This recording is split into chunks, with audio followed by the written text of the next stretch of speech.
Nagbisita kami. Saan yan? Sa Geneva.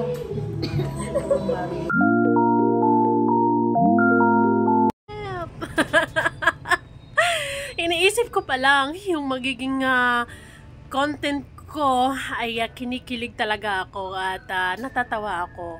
And yes guys, maraming salamat sa nag-forward sa akin sa video na to at gagawan ko daw ng point of view. Salamat dahil nakasuporta kayo sa mga naiisip ko sa point of view ko.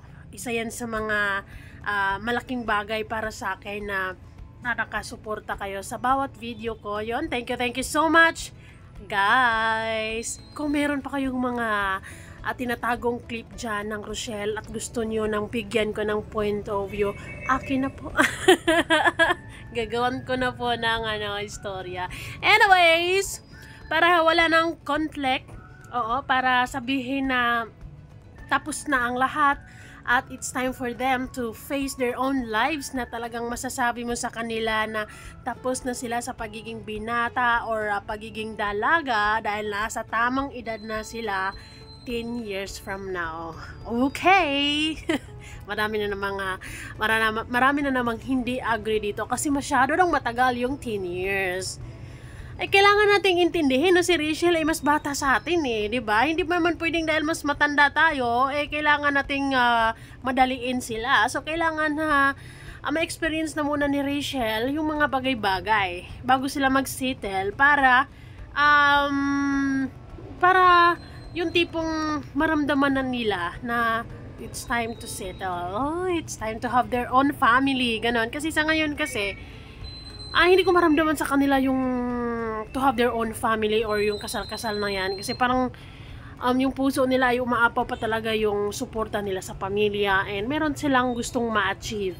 And something na nasa parang feeling ko, kailangan pa nila talaga ng mahabang panahon pa para mabuo sa utak nila, sa isipan nila yung pagpapakasal. Anyways, I do understand dahil mga bata pa naman sila. So be it. But anyways, bago ang lahat, don't forget to support and subscribe. Kuya Val Santos Matubang, Ate Ina Vlog, Kalinga Prab, Rol Malalag, Rizal Morales Vlog, at sa lahat ng Team Kalingap. Isama na natin dyan ang mga kasamahan ni Dodong Roel, walang iba, Alex Librada Vlogs, Mijis Kim, Kuya Regan, Kalingap Victor, Genevieve Vlogs, Justin Aguirre, Tariray, Pading Lisan Vlogs, Daddy Donut.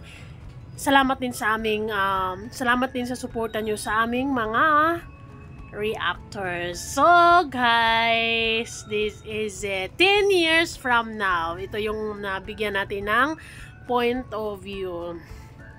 So pagpalagay natin ay linggo ito, araw ng Sunday. Kapag ka Sunday, di ba? It's family day, bonding time. Kung baga sa labas kayo kakain, yun, magpipiknik or dinner out, no? Usually, ginagawa ng magpapamilya yan kapag Sunday kasi yun yung time nila na day off. And dito, sa mga oras na to ay dinner. Meron silang isang napaka-cute na anak. So, dinner out, Sunday, pareha silang nag-day off sa trabaho. And meron talagang mga bata na hadlang sila kapag maglalambingan na yung mga parents. Yung parang nagsisilos, yung mga silos at siloso na mga anak na parang pag nagyayakapan yung mommy at daddy ay parang hindi sila payag. Isa to sa mga example. Meron naman talagang ganon. Nangyayari naman talaga na ganon na lalo na pagkapanganay tapos kapag ipapakita mo sa kanya na ganon, may labing-labing ganan, kiss, hug, ay ayaw niya ng ganon.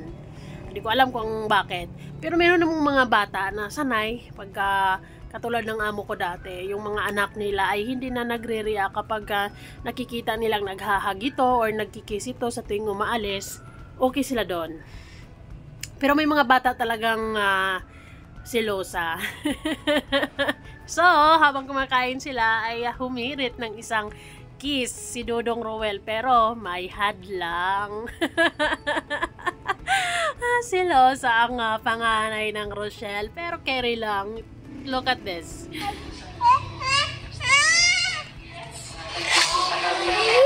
Saan yan sa Geneva? Medyo matagal-tagal na tong video na to. Naalala ko na to. Anak to ng isang Rochelle fan na dumalaw sa kanila, and ayaw niyang mag-kikis si Dodong Roel kay Rachel. Ayaw niya talaga. So, palagay natin, 10 years from now, ito yung magiging eksena nila. Meron silang isang anak. And then, ayun na nga, ayun, nagkataon na yung anak nila ay Jelly. Yung ayaw na makita na magiging sweet yung nanay at tatay nila. Ikaw naman isa. Wait lang, upo ka, upo na. Tapos takpan mo yung mata mo. Tingnan na.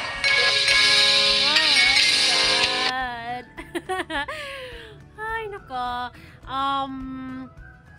Siguro, ang saya-saya siguro natin, naway sa mga panahong yon, though medyo matagal-tagal pa talaga, pero sa journey na yun, nag-i-enjoy naman din tayo, diba? So, hayaan natin silang ma-experience yung mga bagay, kung ano mang gusto nilang i-achieve sa buhay, basta tayo suporta lang, no?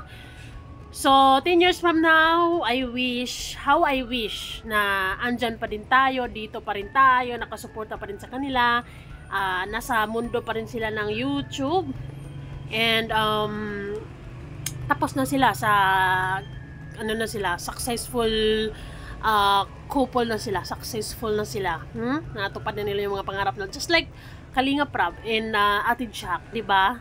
Nasa mundo pa rin sila ng YouTube. Ilang taon ba si Kalinga Prab ngayon? 28 or 29? So meron silang 1-year-old na baby. Just like Rachel, di ba? Yung mga at by 10 years from now, she will be turning 28. So tama lang, di ba? Tama lang, hindi masyadong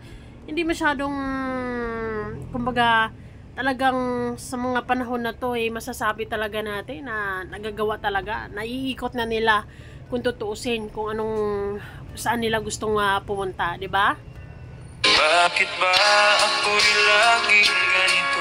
Lagi yung hindi mo Ay, tawang-tawa talaga ako nito nung in-upload to, kasi yung baby ay hadlang talaga sa kanilang gagawin. Pero actually hindi naman talaga totohanin ni Dodong yung pag-kiss. Yung action lang ba na gaganon ba, pero yung baby ayaw niya. And meron ako mga napapansin sa TikTok na nai-relate ko lang silang dalawa na just like that, na 28 or 10 years from now, meron silang isang baby, and then yung baby nila is ganyan. ayaw nang magiging sweet sila sa harap ng baby. pinapansin para na lang ako naging sumusunod. Bagay na bagay yun, no? One happy family. Yun yung gustong-gusto nating makita sa kanila, no? Nagmamadalingan yung iba dyan na kailangan mag-anak na sila, magpakasal na sila, magkaroon na sila ng sariling pamilya. Hello! Antayin na muna natin na mag-bloom sila totally. Antayin na muna natin na talagang sila na mismo ay mararamdaman nila na this is it. Na ito na yung buhay na kailangan nilang, yung maisip nila na it's time to build our own, 'di ba? Kasi sa ngayon mararamdaman mo talaga sa kanila na umaapaw talaga yung pangarap nila sa isa't isa para sa sarili, para sa pamilya. Lalong-lalo na si Rachel, kasi yung mga kapatid niya hindi maaring pabayaan niya 'yon. Talagang kailangan niyang magdoble sikap, magdoble kayod talagang para maitaguyod yung mga kapatid, kasi imagine mo yung pare-parehas yun na nag-aaral, di ba? And wala na silang nanay, so walang ibang kumarier dyan kundi si Rachel. So let's understand the situation and enjoy i-enjoy na lang natin yung buhay na pinapanood natin sila sa araw-araw.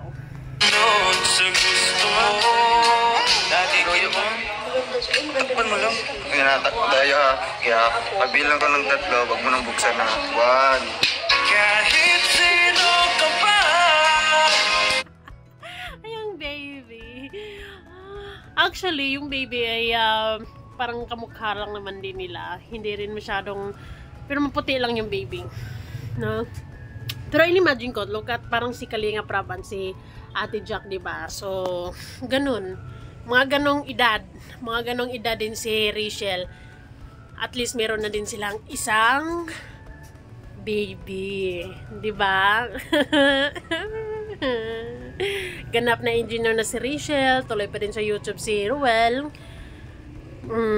Nagcha-charity pa rin siya, andyan pa rin kayo, hindi pa rin kayo nagsasawa, tuloy-tuloy pa din yung suporta natin sa kanila hanggang sa dulo ng walang hanggan. Mahal kita. Lagi na lang ako. Hadlang talaga si baby. At meron talagang mga ganong anak. Na-remember ko dati, when I was young. Ganon din. Yung pang... pero naiintindihan ko na ngayon. Okay lang para sa akin. Gusto ko nga na yung mama at papa mo ay magkasundo. Okay sila. Nakita mong nagmamahalan. Diba? Para peaceful ang life. Kisa mag-aaway. Diba?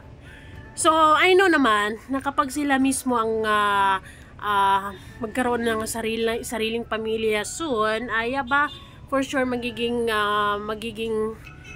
responsableng mama at papa naman sila. At for sure ay good provider sila.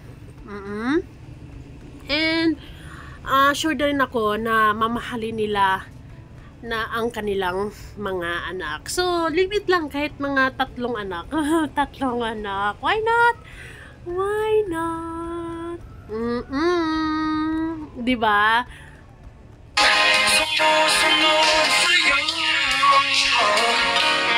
Ang saya sigurong panoorin natin sila, no? Tapos, ayun, parang kasama tayo sa journey nila. Like, for example, kapag they have every Sunday family day, picnic, dinner out, nasa labas kumain, kasama yung mga anak nila. How? Sana abot yung pagmamahal mo, ha? Sana abot yung pagmamahal mo sa Rochelle. Kayang-kaya mo bang maghintay 10 years from now? Pero kung sabihin nila, lumipas na ang 10 years, tapos sasabihin pa nila na hindi pa sila ready, ay nako, ayoko na sa earth. Ayoko na sa earth. Ay, gusto ko pa rin sa earth. Ayoko na sa kanila, ganun. Yung sakali man, di ba? Like for example, nakita na natin, natutupad na nila yung pangarap nila, naibigay na nila lahat. Wala nang reason para, alam mo yun, sana sa tamang edad na rin sila, hindi na bumabata pag ganun. O isipin nyo. Ang saya lang. In-imagine ko kapag si Rachel and si Ruel ang magiging isang parent, talagang makikita mo nga loving and protective talaga sila ng mga magulang. And for sure, dahil sa hirap na naranasan nila sa kanya-kanyang pamilya nila, for sure they will do the best that they can na hindi maranasan ng anak nila yon, na kahit papano ay maging maayos, maging maganda, maging maluwag, at merong enough or yung financially stable na ang mga person, no, kapag sila na ang magdesisyon to have their own family. Yun yung nakikita ko sa kanila. Hindi yung basta-basta lang magpapamilya na alam mo sa puso mo, alam mo sa sarili mo na kulang pa, hindi pa kaya, no? That's very irresponsible talaga. Pero sa nakikita mo naman sa kanila, pagdating kay Ruel, very responsible, and also Rachel, ay talagang kapag dumating yung panahon na magsariling pamilya na sila, for sure naman ay ito ay maayos, maging maganda at healthy family, healthy, happy family.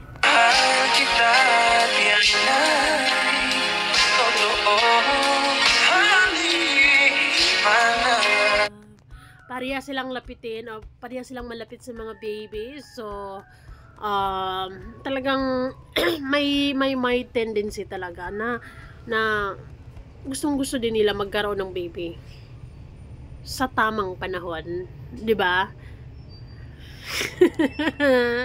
Maganda kasi yung imaginein mo yung kapag ka magkaroon mag-decide na sila to have their own family. Maganda kasi yung may sarili na rin silang bahay, no? Financially stable, may magandang trabaho si Rachel and Ruel. Ganun yung level. Kasi for sure ay bibigyan nila ng maganda at mas maayos na buhay ang mga anak nila kaysa kung anumang nakahagis na nila. So, ayun lamang guys. Thank you so much for watching. See you guys all on our next video. Thank you!